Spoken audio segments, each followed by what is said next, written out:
Bonsoir à toutes et à tous. Merci de nous avoir rejoints, nombreux, nombreuses, pour cette troisième édition des rendez-vous de l'Agence nationale de la cohésion des territoires. Nous sommes très heureux de vous retrouver ce soir pour parler de la formation des élus, du droit à la formation des élus, qui est peut-être, selon notre invité, un devoir.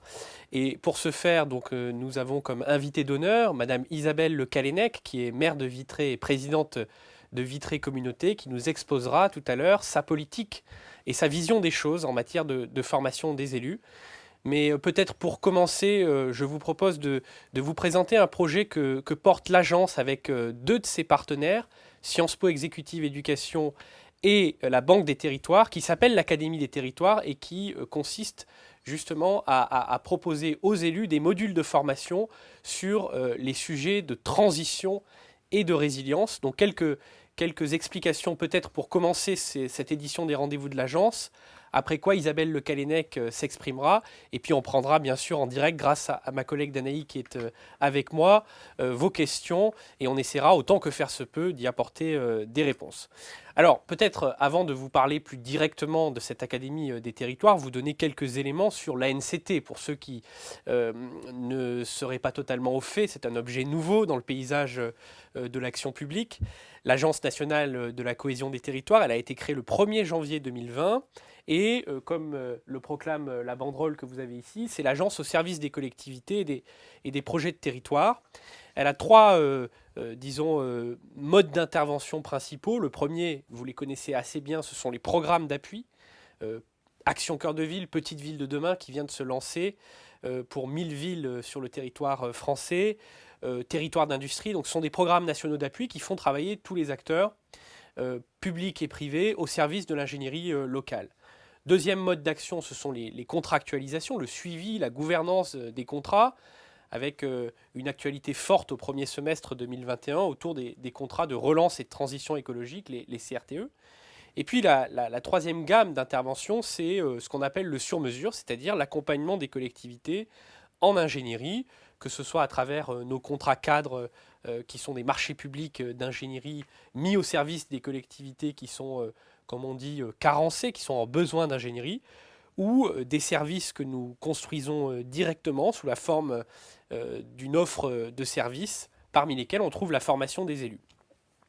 Et pourquoi est-ce que nous avons voulu investir le terrain de la formation des élus? Parce que, à force d'échanger avec un grand nombre d'entre vous, nous nous sommes rendus compte qu'il y avait un véritable déficit, que les élus ne faisaient pas suffisamment valoir leurs droits à formation.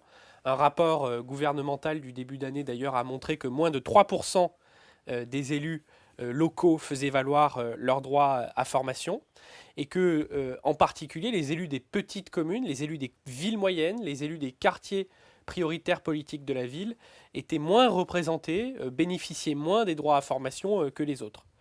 Et dans le même temps, la crise sanitaire que nous vivons tous, que vous vivez au premier chef dans les territoires que vous administrez, a révélé à quel point l'action publique était en mutation, était attendue sur un certain nombre de transitions. Bien sûr, il y a la question de la résilience face aux crises et aux chocs qui se multiplient, mais il y a aussi la transition écologique, la transition numérique, la transition démographique avec le vieillissement de la population, la transition productive, et puis la transition démocratique, bien sûr, avec un besoin et un désir des citoyens d'être associés de plus en plus à la production des politiques publiques. Et c'est la raison pour laquelle nous nous sommes décidés à construire une offre de formation destinée aux élus sur ces questions de transition et de résilience, parce que vous étiez nombreux à nous interroger là-dessus. Pour construire cette offre, qui s'appelle donc l'Académie des territoires, nous nous sommes associés à deux partenaires majeurs. D'une part, Sciences Po Exécutive Éducation, qui a une expérience en matière de formation continue des cadres dirigeants. Sciences Po a une expérience reconnue, par exemple, pour la formation des sportifs de haut niveau, pour la formation des administrateurs de sociétés, mais aussi pour la formation des élus. Et la Banque des territoires, que je ne vous présente pas, bien sûr, puisque c'est un opérateur majeur de l'ingénierie dans les territoires, et en particulier dans le cadre du plan de relance. avec une expertise dans les politiques publiques, avec une expertise financière évidente. Donc nous nous sommes associés tous les trois pour construire cette Académie des territoires qui prend la forme d'un partenariat. Et au fond, le premier produit de cette Académie des territoires qui vous est directement destiné, c'est un certificat, être un décideur territorial à l'heure des grandes transitions, un certificat d'une centaine d'heures, donc c'est une formation assez costaud si j'ose dire, avec 3 modules de 2 journées en présentiel étalés sur 6 mois, et un fort volet aussi distanciel et numérique. Et ce certificat repose au fond sur une pédagogie éprouvée, qui est celle de l'Institut des hautes études de la défense nationale, par exemple, l'IHEDN, hein, la fameuse pédagogie du triptyque. Alors quel est ce triptyque ? Premier élément, la capitalisation de connaissances, c'est-à-dire que nous mettons à votre disposition les meilleurs experts de la transition écologique, du climat, de l'économie, de la silver economy, c'est-à-dire au fond tout ce qui touche aux politiques du vieillissement, de la transition démocratique, de la transition numérique, qui viennent faire des conférences, donner des savoirs fondamentaux, transmettre des savoir-faire aussi. Mais nous ne nous contentons pas de cet aspect un peu théorique de capitalisation de connaissances. Nous ajoutons 2 volets qui sont très importants et qui font un peu la spécificité de cette formation. D'une part, des visites sur place et sur site, puisque la formation sera régionalisée. Elle se déroulera en 2021 dans les campus délocalisés de Sciences Po, à Poitiers par exemple, à Nancy, dans un certain nombre de sites régionaux. Et l'idée, c'est d'aller voir ce qui se fait de mieux, c'est d'aller à la rencontre de ces élus expérimentateurs, innovateurs, dans le cadre des programmes Action Cœur de Ville, Petite Ville de demain ou de toute autre initiative, pour favoriser le pair à pair, l'échange de bonnes pratiques, pour structurer une communauté apprenante et agissante. Et le troisième volet au fond de notre pédagogie, c'est le travail collectif, c'est-à-dire que nous allons avoir une promotion pilote de 25 élus, pas plus, pour favoriser justement la rencontre, l'échange, le travail en groupe et comme toujours, développer des réseaux qui contournent un peu les strates habituelles, parce que souvent les maires de villes moyennes se rencontrent avec d'autres maires de villes moyennes, les maires de petites villes se rencontrent avec d'autres maires de petites villes.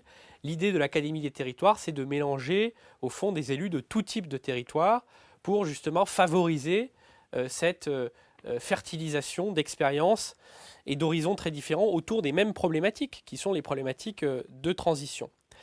Donc nous nous adressons, parce que les promos sont petites, hein, je le disais, 25 élus, pas plus, pour favoriser cette convivialité et cet échange de bonnes pratiques, plutôt aux élus du bloc communal et plutôt aux élus qui ont des responsabilités exécutives, en particulier sur les problématiques émergentes de transition. Si vous êtes premier adjoint à la transition écologique dans une commune, si vous êtes vice-président d'une intercommunalité en charge de l'aménagement, de l'économie, du tourisme, si vous avez dans votre portefeuille les questions de vieillissement démographique, les questions de co-construction démocratique, cette formation est faite pour vous. Et l'idée, c'est vraiment la capitalisation, c'est-à-dire qu'on ne va pas simplement former un élu d'un territoire à travers ce certificat, mais on va, grâce à la capitalisation numérique, à la transmission, former toute une communauté humaine agissante autour de l'élu. Ça va être évidemment les collaborateurs de l'élu, les services administratifs, les autres adjoints, bref, toute la communauté locale pourra bénéficier des fruits de cette formation. Quelques détails peut-être techniques avant de laisser la parole à Madame la maire de Vitré, qui va nous parler de ces problématiques de formation des élus. Vous dire d'abord que les inscriptions pour la promotion pilote seront ouvertes à partir de la fin du mois de janvier 2021 et elles courront jusqu'au mois d'avril 2021, puisque nous souhaitons démarrer la première promotion à la fin du mois d'avril 2021. Le financement de cette formation se fait selon le droit commun de la formation des élus, bien sûr, c'est-à-dire qu'elle est prise en charge par les crédits de formation qui sont votés par le conseil municipal ou par le conseil d'agglomération ou communautaire. Elle peut aussi, de manière complémentaire, être prise en charge par les droits individuels à la formation des élus, les DIF, auxquels vous êtes bien entendu tous éligibles, et on peut évidemment imaginer une combinaison des 2 ou des 3 en fonction de la situation dans laquelle vous êtes. Je pense en particulier aux élus des petites communes qui n'ont pas toujours des budgets de formation communaux très importants. Donc on vous espère intéressé par cette initiative. On est très heureux de pouvoir vous la présenter aujourd'hui. On aura une série de rendez-vous pour vous la présenter à nouveau en 2021 et on espère que vous serez nombreux. C'est un produit auquel nous sommes très attachés et qui, je crois, s'inscrit pleinement dans cette mission de transmission de l'ingénierie, puisque comme le dit le slogan de l'agence, l'ANCT est au service des collectivités, est au service des élus et de leurs projets de territoire. Mais sans plus attendre, je donne la parole à Madame Isabelle Le Callennec pour nous parler justement de ces problématiques de formation des élus, un sujet qui lui tient particulièrement à cœur et sur laquelle elle est pionnière, je n'hésite pas à le dire, en Bretagne et en France. Madame la maire, merci d'avoir accepté notre invitation. Je vous en prie, c'est un plaisir de participer à ce webinaire. Donc, je suis en effet maire de Vitré, nouvellement élue, et présidente de Vitré Communauté, nouvellement élue également. Vitré, c'est 18 000 habitants et la communauté d'agglomération, c'est 83 000 habitants, avec donc cette ville-centre qui est Vitré et 45 communes en plus de Vitré. Je suis conseillère départementale depuis 2008. J'ai été députée de 2012 à 2017. J'ai une expérience professionnelle dans le privé comme dans le public et je crois à la formation tout au long de la vie, qu'on soit dans le privé, dans le public ou qu'on exerce un mandat, et j'ai envie de dire singulièrement lorsqu'on exerce un mandat. Vous parliez de l'IHEDN, j'ai eu le plaisir personnellement d'être auditrice à l'INESJ, qui est un petit peu moins connu, donc l'Institut national des hautes études de la sécurité et de la justice, mais qui reprend en tout point ce que l'Académie propose, c'est-à-dire capitalisation des connaissances, visite sur place et partage des bonnes pratiques et travail collectif. J'y crois beaucoup, c'est vraiment le moyen de s'améliorer et de faire face à toutes les décisions que nous avons à prendre lorsque nous sommes élus. Un petit point sur le droit à la formation qui, moi je l'estime, est aussi un devoir. Les élus locaux bénéficient d'un droit individuel à la formation qui a été instauré au début des années 90. Et dans les 3 mois qui suivent l'installation de nos assemblées délibérantes, le conseil municipal et le conseil communautaire sont invités à délibérer sur l'exercice du droit à la formation de leurs membres. Donc, je ne sais pas si c'est ce que vous avez pu faire. On aura sans doute des échanges sur le sujet. Et cette délibération, c'est ce que nous avons fait. Elle permet de fixer des orientations, des thématiques et de répondre aux besoins des élus singulièrement en début de mandat. Et cette délibération fixe également l'enveloppe annuelle pour répondre à ces demandes. Lorsque je suis arrivée à la présidence de Vitré Communauté, il restait un reliquat de 6 000 € pour de la formation d'élus que nous avons immédiatement consommé sur une formation finance et sur une formation connaissance de l'environnement d'une intercommunalité. Donc, les élus qui sont salariés, fonctionnaires ou contractuels ont également droit à un congé pour formation qui équivaut à 18 jours pour toute la durée du mandat et quel que soit le nombre de mandats détenus. C'est ce qui vient de vous être expliqué à l'instant. Du coup, il y a 2 sources de financement. Le financement donc propre de la collectivité qui en décide et les élus qui donc sont salariés, fonctionnaires ou contractuels et qui peuvent prendre des congés en la matière. Il faut savoir que 1% de notre rémunération est consacré à ce droit à la formation. C'est un fonds qui est géré de mémoire par la Caisse des dépôts et qui nous permet en effet de faire des demandes de formation individuelle, ce qui peut tout à fait être utile pour s'inscrire à l'Académie des territoires. L'organisme de formation doit être impérativement agréé par le ministère de la Cohésion des territoires pour que la formation soit prise en charge par la collectivité, par le mandat d'élu. Et il y a aujourd'hui plus de 200 organismes qui sont répertoriés. Il y en a de toutes sortes. Il y en a qui sont affiliés à des partis politiques, il y en a qui ne le sont pas. Nous avons en Bretagne, je vous ai apporté un petit jeu de cartes qui a été élaboré par une association qui s'appelle l'Association régionale d'information des collectivités territoriales, qui est un centre de formation breton. Il semblerait que ça n'existe nulle part ailleurs et qui est un organisme de formation qui propose des formations, je vais y revenir, thématiques ou d'efficacité personnelle. Depuis 2016, le montant prévisionnel des dépenses de formation doit être contenu dans une fourchette de prix. Il ne peut pas être inférieur à 2% du montant total des indemnités de fonction attribuées à vos élus et ne peut pas dépasser 20%, mais on les atteint rarement. On est plutôt, comme vous disiez tout à l'heure, 3% des élus qui se forment, on est loin des 20%. La loi Engagement et Proximité de 2019 a renforcé les possibilités de formation et notamment pour les nouveaux élus. Et je me permets d'insister là-dessus. C'est en effet au début de notre mandat et lorsque nous prenons nos responsabilités que c'est le meilleur moment pour se former.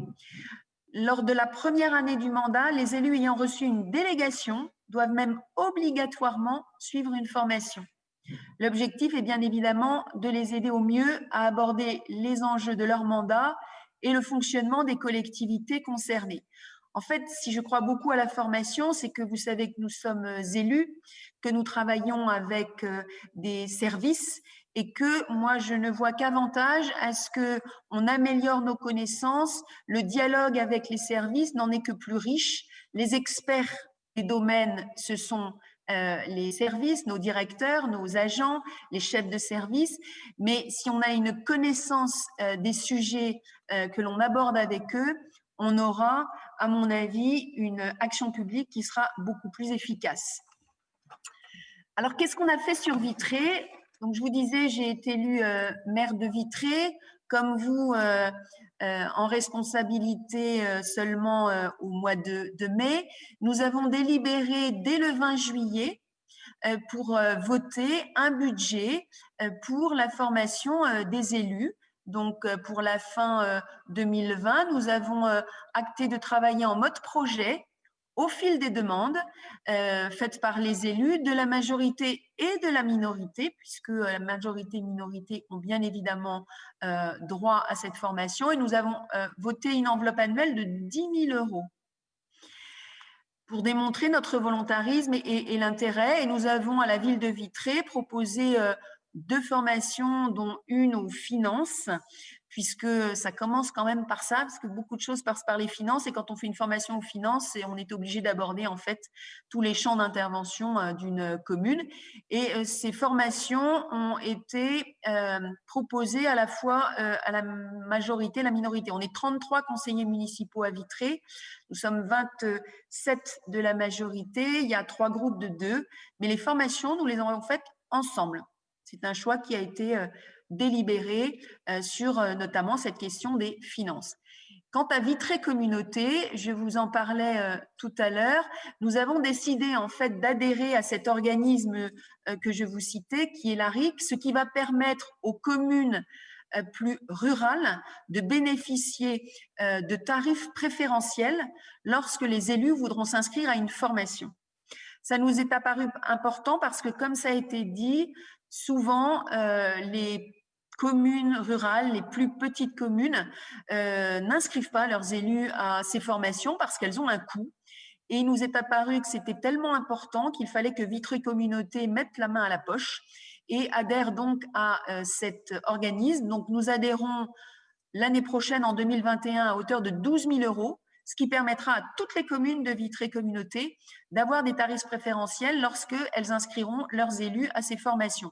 Ce qu'on aime bien chez nous aussi, c'est qu'on vienne chez nous et qu'on ne se déplace pas toujours. Alors moi, je suis en Bretagne, à Rennes, mais je pense aux élus, je vais rester en Bretagne de Brest, par exemple, qui ne vont pas avoir à faire les 3 kilomètres, les 3 heures de route, pardon. Ce qu'on aime bien, en fait, c'est que les formateurs viennent sur le territoire. Et évidemment, dans une formation, vous savez qu'il faut être, pour que ce soit intéressant, entre 12 et 15 pour qu'il puisse y avoir un échange. Donc, ce qu'on souhaite, c'est qu'on complète les formations. Et ça permet aussi aux élus de toutes les communes d'apprendre à se connaître lorsqu'on propose une formation. Donc, 12 000 € à la charge de Vitré Communauté, une enveloppe annuelle pour la formation des élus de 18 000 €. Je pense que c'est surtout la première et la deuxième année qu'on aura en effet ces dépenses à engager. Comme je vous le disais, les 6 000 € ont été consommés là sans aucune difficulté jusqu'au 31 décembre. Et nous avons donc proposé 2 formations, une aux finances. Il y avait des tout nouveaux élus, Mais il y avait aussi des élus depuis plusieurs mandats, comme quoi, comme nos matières évoluent aussi dans le temps et que la législation, la réglementation a aussi ses petites subtilités, c'était pas inintéressant lorsque on avait un petit peu d'expérience de remettre un peu les pendules à l'heure. Et donc, c'était intéressant. On parlait des bonnes pratiques tout à l'heure. C'est vrai que c'était intéressant d'avoir des élus chevronnés et des élus qui découvraient les différentes matières. Donc, on proposera des formations à la fois sur l'efficacité personnelle.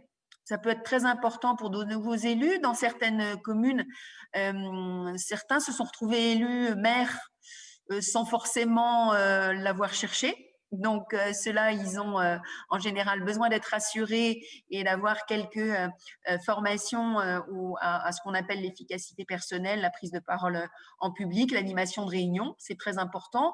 On aura bien sûr à proposer des thématiques. Je vous parlais des finances. Les élus sont très intéressés sur toutes les questions d'urbanisme, de droit des sols, tout ce qui concerne l'action sociale, bien sûr, et les nouvelles technologies de l'information et de la communication. Et je terminerai par dire que ce que je trouve très intéressant dans l'offre de la NCT et de l'Académie, c'est de proposer des formations parfaitement transversales sur un sujet qui est tout à fait d'actualité, c'est le sujet des transitions. Aujourd'hui, on sent bien qu'il faut qu'on opère des virages dans nos politiques publiques. Vous avez parlé de transition, de résilience. Donc, je trouve que c'est tout à fait adapté à nos problématiques. Parce que de temps en temps, quand on est élu, je ne sais pas si vous partagerez, mais on est à la fois le nez dans le guidon, mais il faut aussi qu'on prenne du recul. Il faut aussi qu'on soit des stratèges. Et je pense qu'une réflexion comme celle qui nous est proposée par l'Académie peut être extrêmement intéressante pour nous élever, entre guillemets, et nous faire ensemble trouver des solutions. On sait qu'il y aura un avant, un après Covid. On entre dans une période effectivement où rien n'est certain. Je pense d'abord à nos finances. Sans finances, on ne fait pas grand-chose et le moins que l'on puisse dire, c'est que ce n'est pas très visible ce à quoi on va pouvoir prétendre dans les années qui viennent. Donc, on sera en permanence à devoir s'adapter. Et je pense encore une fois que la proposition qui est faite est particulièrement intéressante. C'est pour ça que j'ai bien évidemment accepté de partager un petit moment avec vous cet après-midi. Je vous remercie de votre attention. Merci beaucoup, Madame la maire, pour ce propos fort éclairant. Alors, peut-être une précision sur l'Académie des territoires. Nous, ce dont on voulait parler très largement cet après-midi, c'était de la formation des élus. Nous sommes en train de développer cette Académie des territoires. Vous l'avez compris, c'est une offre très particulière, puisque c'est un certificat au long cours qui sert à toute la communauté humaine et pas simplement à l'élu qui en bénéficiera. Nous réfléchissons aussi à d'autres formats pour les Outre-mer notamment, parce qu'il y a des contraintes spécifiques. Et on sait à quel point les Outre-mer sont confrontés à ces problématiques de transition et de résilience, parfois d'ailleurs avec une intensité accrue par rapport à l'Hexagone. Nous réfléchissons aussi à une offre numérique qui serait un peu plus simple et un peu plus brève en quelque sorte. Mais sans attendre, ce que je vous propose, c'est avec Danaï de prendre vos questions. Madame la maire est encore avec nous et elle peut répondre à certaines de vos questions. Je précise aussi que nos collègues de Sciences Po et de la Banque des Territoires sont connectés. Je salue Ilaria Milazzo de Sciences Po Exécutive Éducation et Lucien Rizal de la Banque des Territoires qui sont également prêts à répondre à vos questions éventuelles. Merci beaucoup. Donc effectivement, on commence avec une question sur l'Académie des territoires. Et avec cette formation, au cours de cette formation, quelles sont les compétences acquises ? Alors, ce qui est intéressant avec l'Académie, et c'est un peu sur le modèle de la pédagogie IHEDN que Madame la maire a pratiqué pour avoir été auditrice, en fait, nous ne nous cantonnons pas au savoir. Nous avons une brique savoir, c'est la capitalisation de connaissances. Vous saurez tout, par exemple, du changement climatique et de la façon de construire des politiques d'adaptation dans vos communes au changement climatique, que ce soit la végétalisation, que ce soit toutes sortes de politiques publiques qui permettent de faire face en quelque sorte aux conséquences du changement climatique.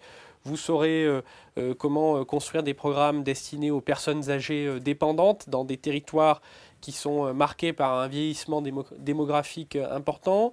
Vous apprendrez avec des experts spécialistes des conventions citoyennes, par exemple, à mieux co-construire les politiques publiques avec la population.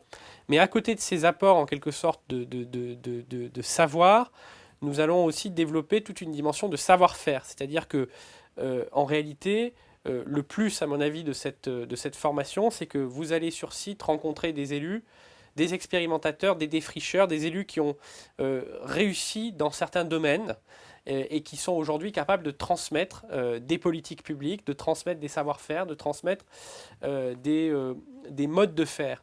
Et donc il y a vraiment cet équilibre entre des savoirs et des savoir-faire. Et évidemment, c'était une demande forte des élus avec lesquels nous travaillons et nous échangeons, puisque eux sont dans le faire, ils sont avec leur majorité, avec leurs administrations au contact des citoyens, et ils ont cette exigence de résultats, et ils ont cette exigence de délivrer des politiques publiques. Donc on ne peut pas se contenter d'avoir une formation simplement théorique.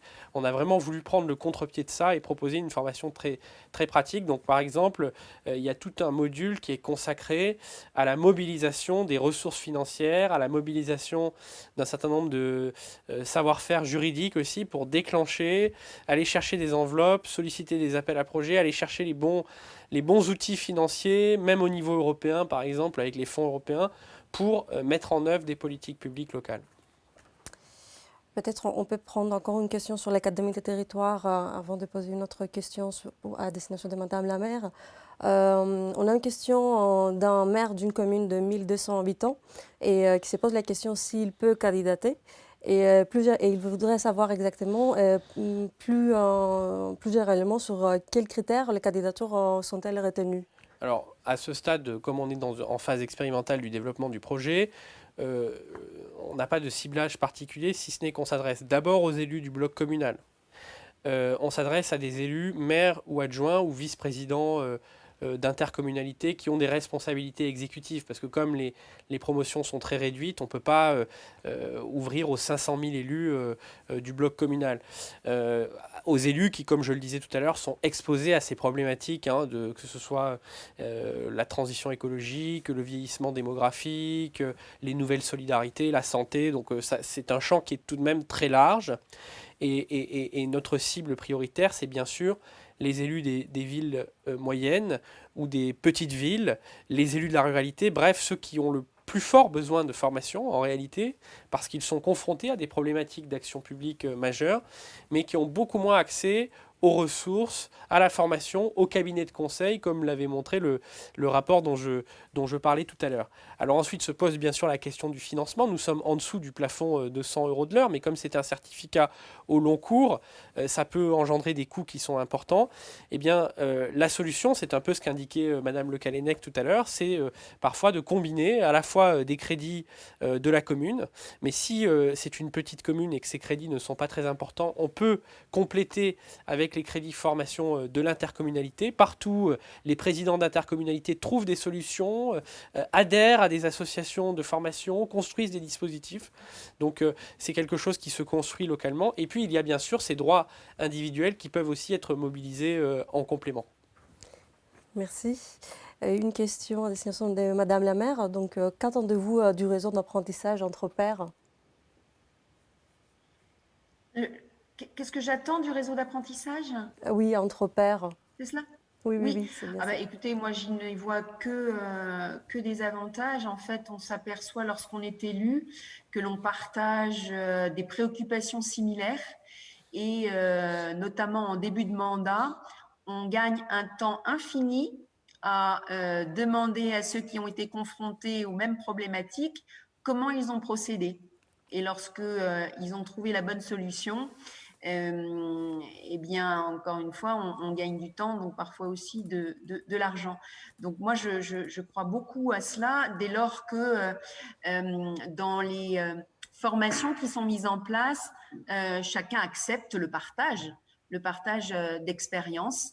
Et encore une fois, on s'enrichit vraiment de ce que les uns et les autres ont vécu. Et je me suis aperçue, j'ai suivi personnellement, bien sûr, parce que j'aime bien être au milieu des troupes. J'ai suivi la formation finance avec mes collègues. C'est important pour les responsables d'exécutifs d'entendre le type de questions qui sont posées, notamment par les maires, qui n'ont pas forcément accès à toute l'information, pour s'organiser, pour la leur donner.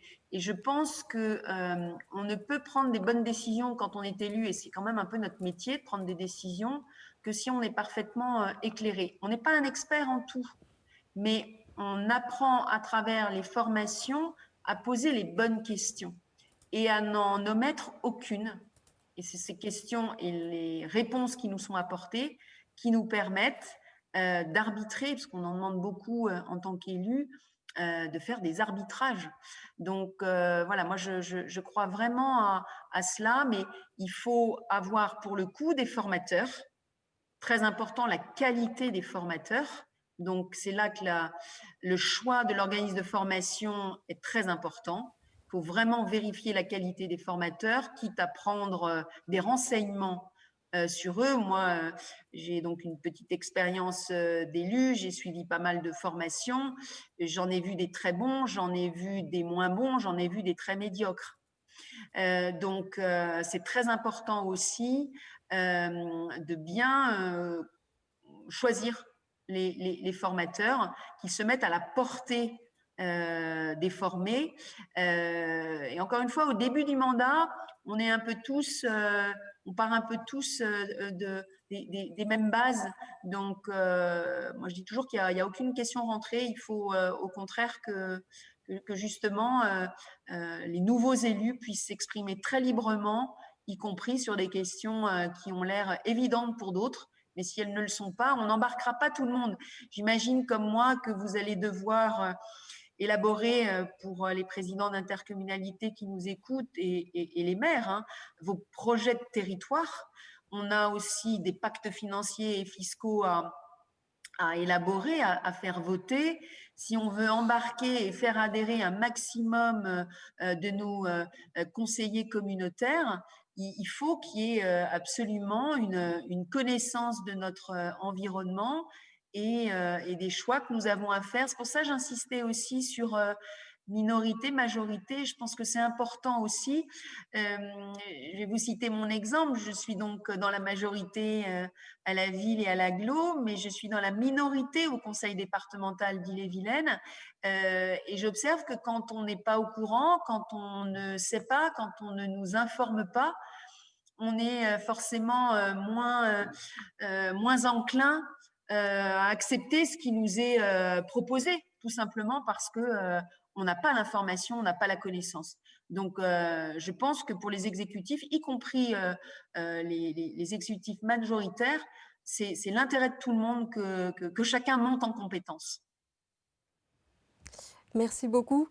Madame la maire, pendant votre intervention, vous aviez parlé de l'importance des transitions. Donc, est-ce que vous avez des exemples concrets des projets, des territoires que vous pouvez pour accompagner ces transitions? Alors, pour le moment, il y a beaucoup d'offres. Je ne sais pas si vous en recevez aussi, d'organismes en fait qui souhaitent nous proposer des formations sur la transition écologique. C'est vraiment le sujet du moment. Le plan de relance l'évoque énormément. J'ai bien aimé ce que vous avez dit tout à l'heure, David, sur le fait d'aider les élus à aller chercher les enveloppes. Ça, c'est un sport national auquel tous les élus sont très attachés. Et là, en ce moment, on nous parle de 100 milliards donc, de plan de relance et donc les élus sont tout à fait attentifs à la façon dont ça va ruisseler sur les territoires. Donc, sur la transition, on reçoit, j'imagine que vous aussi, pas mal de propositions de formation en la matière. Donc là, il suffit d'aller regarder. Alors, je ne vais pas faire de promotion pour tel ou tel organisme de formation, c'est pas mon rôle. Mais les organismes de formation, je vous en citais à peu près 200 existants, ont tous aujourd'hui une offre sur ce sujet-là. Donc, vous trouverez forcément votre bonheur. Mais encore une fois, il faut vérifier la qualité des intervenants pour ne pas être déçu. Merci. Peut-être on peut revenir un peu sur la formation à l'Académie des territoires. Il y avait une question sur quelle est la lisibilité de formation proposée, les lieux, les dates, le thème. Et Ilaria de Sciences Po a répondu, Ilaria Milazzo de Sciences Po, il a répondu que la première promotion du certificat débutera en avril 2021 pour une durée de 6 mois environ. Et que ces certificats combinent un présentiel, comme tu disais aussi, David, entre présentiel et distanciel, pour être compatible avec l'exercice du mandat et l'exigence d'agenda. Oui, bien sûr, parce qu'on est sur un public très spécifique. Les élus, en particulier ceux qui ont des responsabilités exécutives, sont très pris par leur mandat. Et c'est pas réaliste de leur proposer des formations présentielles qui courent sur une semaine, 10 jours, parce que ils doivent être au contact de leurs administrés, ils doivent être présents dans leur mairie. Et donc, on a vraiment essayé de tenir compte de ces contraintes en bâtissant une formation qui soit à la fois au long cours, comme je le disais tout à l'heure, parce que c'est une formation un peu premium qui vise ensuite à infuser au maximum dans la communauté agissante locale, mais dans le même temps à tenir compte de ces emplois du temps très serrés. Donc on arrivera à des formations de quasiment 100 heures avec du distanciel et du présentiel, et 3 modules de 2 jours sur place, avec des visites sur site, qui seront étalés sur 6 mois. Ce qui fait que ce n'est pas trop lourd pour l'élu, et en même temps, ça lui donne un vrai bagage, comme s'il était auditeur IHEDN ou INESJ, c'est-à-dire une vraie formation au long cours, et pas simplement une demi-journée ou une journée de formation sur un sujet ponctuel. Ça, c'est pas tout à fait notre affaire, en quelque sorte, même si, évidemment, il faut qu'il existe des formations pour tout type de demande, pour tout type de besoin. Il y a à la fois les formations prises en main du mandat quand on arrive. Effectivement, on a besoin de se familiariser avec la problématique des finances locales, avec la gestion des RH, surtout si on n'est pas très familier du monde des collectivités, et ça peut arriver. Et ça arrive souvent, et c'est normal. Et puis, une fois qu'on a acquis une certaine maîtrise et une certaine expérience, la formation que nous proposons, mais Madame la maire avait raison de le rappeler, il en existe bien d'autres, permettent d'approfondir, d'aller plus loin sur un certain nombre de politiques publiques. Est-ce que peut-être tu peux nous donner plus d'informations un peu sur les lieux de la formation? Tu as parlé qu'elles vont être régionalisées, mais... Alors, bon, la promotion pilote, elle se déroulera sur les campus donc délocalisés de Sciences Po, à la fois Poitiers, Nancy et Reims, donc en région. Mais évidemment, les promotions ultérieures pourront se dérouler dans d'autres régions. Et j'ai bien aimé ce que disait Madame Le Callennec tout à l'heure sur le fait qu'il faut que les formateurs aillent au contact des élus aussi. Notre état d'esprit, en tout cas, c'est pas du tout de faire une formation depuis Paris ou dans des capitales régionales très lointaines, surtout avec ces grandes régions. L'idée, c'est bien de construire des formations qui puissent se dérouler au plus près des élus et surtout qui puissent connecter, mettre en relation des élus avec des pairs qui ont réussi dans certains domaines, dans des territoires à proximité, pour favoriser vraiment cette interaction et cet échange qui nous paraît extrêmement important. Je vais donner juste un exemple pour bien comprendre ce qu'on appelle le pair à pair. Les cantines scolaires.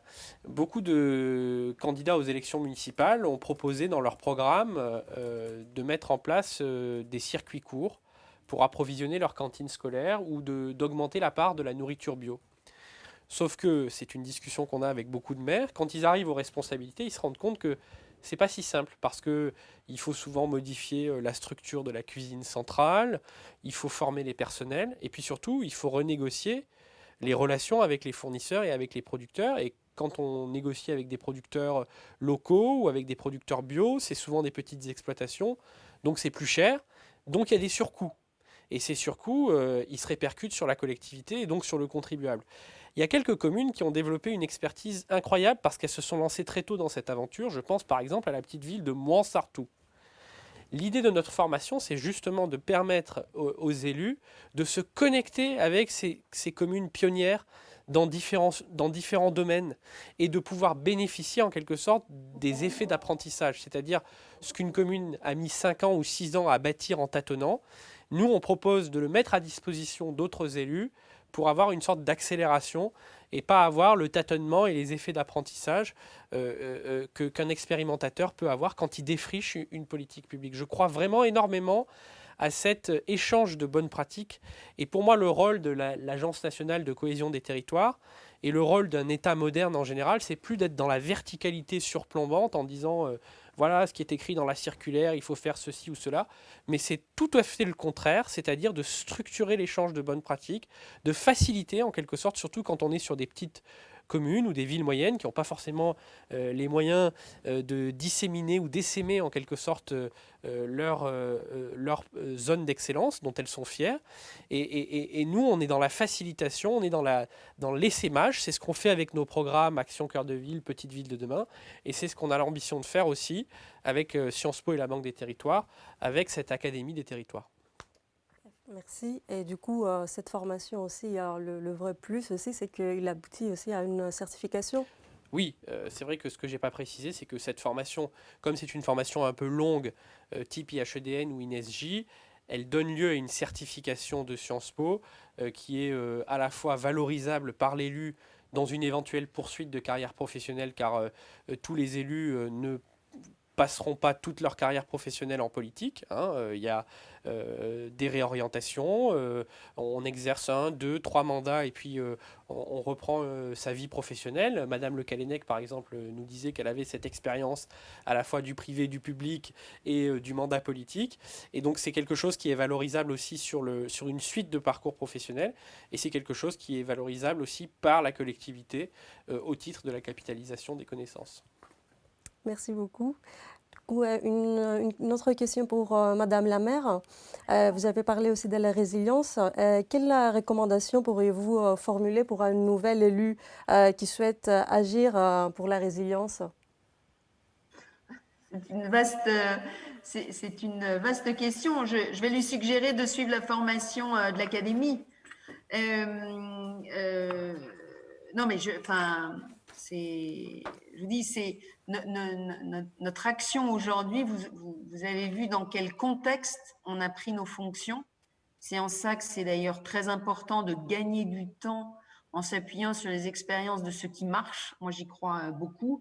Et on a de multiples exemples de ce qui fonctionne, alors transposable ou pas. Ça a été très bien dit, hein, une commune de 1500 habitants peut avoir trouvé la martingale sur un sujet et une métropole être aussi exemplaire dans le sien. Donc, c'est une addition d'actions publiques qui permet en effet à un territoire de prouver qu'il est résilient et singulièrement en ce moment. Donc, voilà, moi, je crois beaucoup à ce qu'on doit faire les uns et les autres, beaucoup de veille. C'est en ça que l'agence, la NCT est très intéressante aussi, parce que, alors, on passe beaucoup de temps, je ne sais pas vous, mais moi, c'est mon cas, à lire.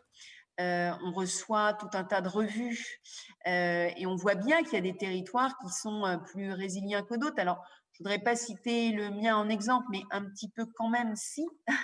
Vitré, pour ceux qui ne nous connaissent pas forcément, on est un territoire très industriel. On a 42% des salariés qui travaillent dans l'industrie.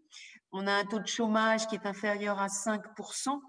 Et donc, on a mis en place, vous parliez d'expériences réussies, d'expérimentateurs, on a mis en place une maison de l'emploi dès 2006 et je suis convaincue que c'est en partie cet outil qui nous a permis d'atteindre ce taux de chômage, malgré un territoire qui, comme il est industriel, est aussi fragile, puisque qui dit industrie dit des centres de décision qui ne sont pas forcément localisés en Bretagne, mais parfois localisés à l'étranger pour certains d'entre eux. Donc voilà, je crois que des territoires sur les questions d'emploi, de protection de l'environnement, de cohésion sociale, il était question tout à l'heure des personnes âgées, du défi du vieillissement, ont prouvé que il n'y a pas de fatalité et que sur des territoires, y compris dans une période difficile qu'on traverse aujourd'hui, peuvent tout à fait justement trouver les voies et moyens de poursuivre leur développement. Voilà, je ne sais pas si je réponds à la question, mais je pense que ce qu'il va être proposé de haut niveau par l'Académie sur cette question de la résilience fera forcément appel à des expériences. C'est ça qui est intéressant aussi dans la formation, c'est ces fameux modules où on va sur place et où on apprend énormément. On prouvera que voilà, nos communes ont du talent, entre guillemets, et tout n'est pas transposable. C'est important de le dire. On voit parfois des réussites, mais il faut créer les conditions de la réussite. Mais parfois, on peut se saisir d'une bonne idée et bien évidemment la customiser, entre guillemets, pour qu'elle soit adaptée à notre territoire. Et puis, il y a des moments où on peut le faire et où ça fonctionne, et d'autres non. Donc, il faut aussi qu'on soit les uns et les autres bien conscients que oui, il y a des périodes propices à faire avancer un certain nombre de sujets sur, je vous dis, sur l'emploi, sur l'écologie, ou d'autres qui ne sont pas mûrs. Et justement, la formation, ça permet aussi de faire mûrir les élus vers ce qu'il faut parfois pour que des délibérations passent, une espèce de consensus. Il était question aussi dans la formation de l'académie de la participation des citoyens. C'est bien aujourd'hui, les gens nous élisent, mais enfin, ils ne nous font pas de chèque en blanc. Hein. Et en permanence, on a des comptes à rendre. Donc moi, je trouve que c'est plutôt stimulant. On ne nous élit pas une fois et puis 6 ans après, on nous reconduit ou on ne nous reconduit pas. Non, sans arrêt, en fait, on nous challenge, entre guillemets, sur nos actions, les résultats attendus. On nous demande des résultats rapides, immédiats. Avec des finances qui ne suivent pas toujours. Hein. Je ne sais pas comment c'est chez vous, mais les réformes successives des finances locales ont quand même une répercussion sur les nôtres, celles de nos collectivités, la fin de la taxe d'habitation pour les communes, le transfert pour les départements de la taxe foncière vers le bloc communal. Enfin voilà, tout ça fait qu'aujourd'hui, on est obligé presque de faire mieux pour nos habitants, mais avec moins. Donc il faut, oui, trouver la meilleure organisation et les bonnes pratiques. Merci beaucoup. C'est très bien. Je voulais aussi, pour aller dans le sens aussi de Madame le maire, une question pour David. On a parlé du coup de la transition démocratique. Est-ce que tu veux nous dire un peu plus les objectifs? Est-ce que tu veux nous préciser? On voit bien, effectivement, Madame le maire le disait, qu'il y a une effervescence démocratique ces dernières années. Il y a l'expérience de la Convention citoyenne pour le climat. Il y a un certain nombre de conventions citoyennes régionales qui se lancent. Je pense à ce qu'a fait la région Occitanie. Il y a des expériences de participation démocratique plus ou moins réussies dans différents territoires. Il y a un désir de la part des citoyens d'être davantage associés à l'élaboration des politiques publiques, mais aussi à leur évaluation. Parce que ce qui compte en démocratie, c'est aussi effectivement de pouvoir rendre des comptes et de pouvoir évaluer ce qui a été fait pour décider si on continue, si on amplifie, ou au contraire si on arrête. Sauf que ces dispositifs, en réalité, ils tombent pas du ciel. C'est-à-dire que ça nécessite une ingénierie démocratique, que ne possèdent pas toujours les élus, parce que c'est pas juste organiser une réunion publique dans une salle des fêtes, ça nécessite une certaine façon de concerter, de faire travailler ensemble les gens.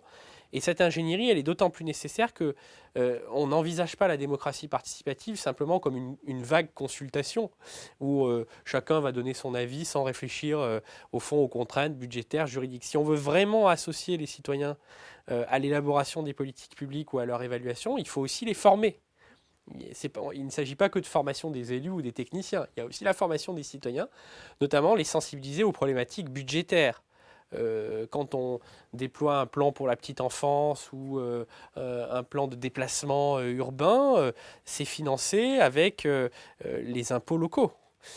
Et donc, en fonction du dimensionnement de telle ou telle politique publique, on aura tel ou tel niveau d'impôt. Donc, la formation des citoyens, c'est vraiment leur faire prendre conscience aussi qu'il y a des problématiques budgétaires, des problématiques juridiques, et qu'au fond, cette co-construction de la politique publique n'est possible que s'il y a une véritable ingénierie qui se met en place. Et pour ça, il faut inventer des nouvelles gouvernances.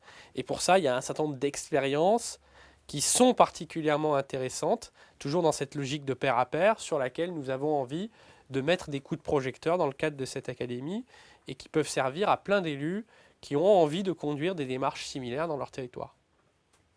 Très bien. Merci beaucoup. Je vois aussi les temps qui filent. Donc, les élus qui souhaitent avoir plus d'informations sur l'Académie des territoires, ils pourront le trouver.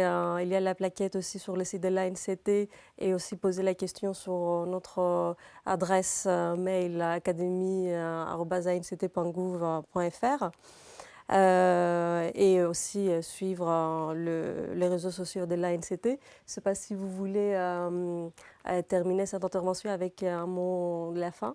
Je vais peut-être laisser Madame Le Callennec conclure. Pour ma part, d'abord vous remercier d'être venues si nombreuses et si nombreux pour ce temps d'échange.